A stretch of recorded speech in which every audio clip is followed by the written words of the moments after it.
Hi friends, welcome to daily cricket updates in Telugu. మొదటి news, Australia versus England first test day 1 review. ఊహించిన మలుపులు, వికెట్ల వర్షం మరియు పేస్ బౌలర్ల డామినేషన్. యాషెస్ 2025 సిరీస్ ఆరంభం అదిరిపోయింది. పెర్త్లో జరిగిన ఫస్ట్ టెస్ట్ మొదటి రోజే ఏకంగా 19 వికెట్లు పడ్డాయంటే నమ్ముతారా?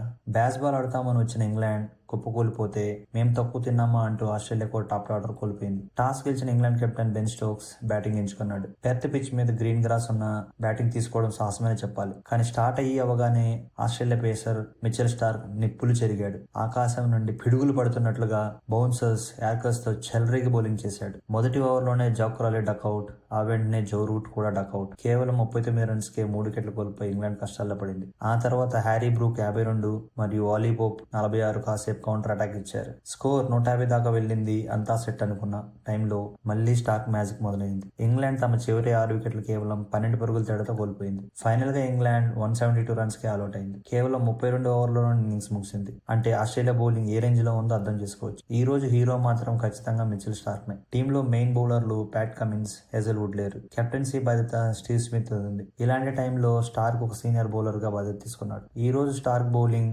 Figures 7 for 58. ఇది స్టార్క్ కెరీర్లోనే one of the best spell. అంతేకాకుండా యాషెస్ లో 100 వికెట్లు తీసిన ఘనత కూడా సాధించాడు. ఇంగ్లాండ్ బ్యాటర్ల దగ్గర స్టార్క్ యార్కర్లకు స్వింగ్ కు సమాధానమే లేకుండా పోయింది. ఇంగ్లాండ్ 172 కొట్టింది కదా, ఆస్ట్రేలియా ఈజీగా లీడ్ తీసుకుంటుంది అనుకుంటే పొరపాటే. బ్యాటింగ్ కు వచ్చిన ఆస్ట్రేలియా పరిస్థితి కూడా దారుణంగా తయారైంది. ఇంగ్లాండ్ బౌలర్లు జఫ్రా ఆర్చర్, మార్క్ వుడ్ తమ పేస్ తో ఆసెస్ ని భయపెట్టారు. ఉస్మాన్ ఖవాజా, స్టీవ్ స్మిత్ త్వరగానే పెవిలియన్ చేరారు. మానస్ లబుచన్ కూడా ఫెయిల్ అయ్యాడు. డే ఇన్ టైం కి ఆస్ట్రేలియా స్కోర్ 123 for 9. సో మొదటి రోజు ఆట చూస్తే ఇది ఒక బౌలర్స్ డే క్లియర్ గా అర్థమవుతుంది. England Bazball approach Perth bouncy pitch మీద బెట్స్ కొట్టింది. కానీ బౌలింగ్ లో మాత్రం ఇంగ్లాండ్ గట్టి పోటీ ఇస్తుంది. డే 2 ఏం జరగబోతుంది? ఆస్ట్రేలియా కాస్త లీడ్ సాధిస్తుందా, లేదా ఇంగ్లాండ్ పేసర్లు పొద్దున్నే మిగతా వికెట్లు తీసి గేమ్ ని తమ వైపు తిప్పుకుంటారా అనేది చూడాలి. నాకైతే ఈ మ్యాచ్ 3 రోజులు అయిపోయేలా ఉంది. నెక్స్ట్ అప్డేట్ ఫ్రెండ్స్, ఈ అప్డేట్ వింటే మీరే షాక్ అవుతారు. క్రికెట్ గ్రౌండ్ లో మ్యాచ్ జరుగుతుండగా భూకంపం రావడం ఎప్పుడైనా చూసారా?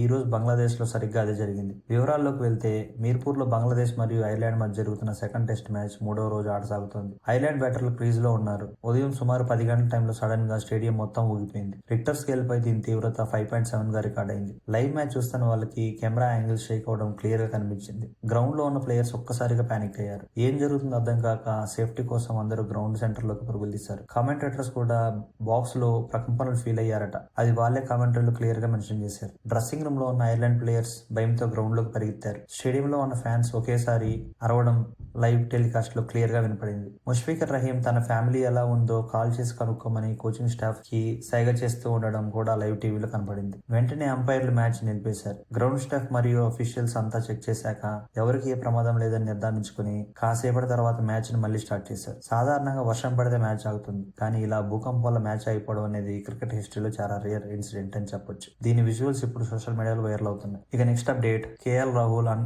IPL captaincy. రాహుల్ కెప్టెన్సీ ఎందుకు వద్దనుకుంటున్నాడు అనే దానిపై క్లారిటీ ఇచ్చాడు. ఒక ఇంటర్వ్యూలో రాహుల్ మాట్లాడుతూ ఫ్రాంచైజీ ఓనర్స్ వల్ల ఉండే ప్రెజర్ గురించి ఓపెన్ అయ్యాడు. రాహుల్ ఏమన్నాడంటే, ప్లేయర్ గా ఉంటే గేమ్ మీద ఫోకస్ చేయొచ్చు, కానీ కెప్టెన్ గా ఉంటే ఓనర్స్ ని డీల్ చేయడం చాలా కష్టం. క్రికెట్ గురించి పెద్దగా తెలియని ఓనర్స్ ప్రతి చిన్న విషయానికి ప్రశ్నలు వేస్తుంటారు. వాళ్ళ మీటింగ్స్ అనవసరమైన ప్రెజర్ వల్ల మెంటల్ గా డ్రైన్ అయిపోతున్నారు. అందుకే నా కెప్టెన్సీ వద్దు, జస్ట్ ప్లేయర్ గా ఆడతానని రాహుల్ కుండబద్దలు కొట్టాడు. 2023లో ఎల్ఎస్జీ కెప్టెన్ గా ఉన్న టైంలో మ్యాచ్ ఓడిపోయాక సంజీవ్ గోయంకా వచ్చి రాహుల్ మీద అరవడం క్లియర్ గా కనపడింది. ఒక టీం ఓనర్ అలా కూడా మాట్లాడతాడా అని రాహుల్ కి కూడా ఏమాత్రం అర్థం కాక కొంచెం సేపు బిక్కమొహం వేసుకుని ఉండిపోయాడు. అప్పుడే అందరు అనుకున్నారు రాహుల్ ఆ టీం వదిలేస్తాడని. అనుకున్నట్లుగానే 2024 వేరే టీం కి వెళ్లిపోయాడు. ఎంత మాత్రం టీం ఓనర్ అయినా కూడా ఒక ఇంటర్నేషనల్ ప్లేయర్ తో ఎలా బిహేవ్ చేయాలో కూడా తెలియదు గోయంకాకి. ఎల్ఎస్జీలో సంజీవ్ గోయంకాతో గొడవల వల్లే రాహుల్ ఇలా డిసైడ్ అయ్యాడని ఫ్యాన్స్ అనుకుంటున్నారు. ఇక నెక్స్ట్ అప్డేట్, రోహిత్ శర్మకి బిగ్ షాక్. వరల్డ్ నెంబర్ 1 గా డారెల్ మిచెల్. ఇన్నాళ్ళు ఐసీసీ ODI ర్యాంకింగ్స్ లో టాప్ ప్లేస్ లో ఉన్న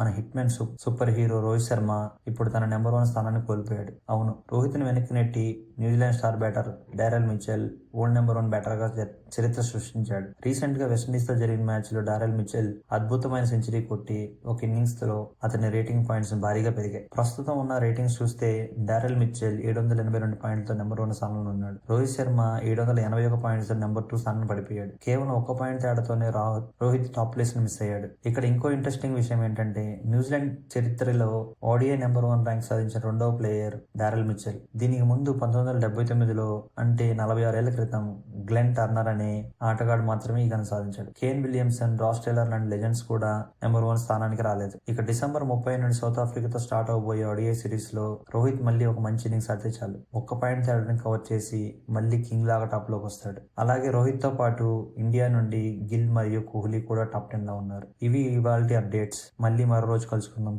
థ్యాంక్ యూ.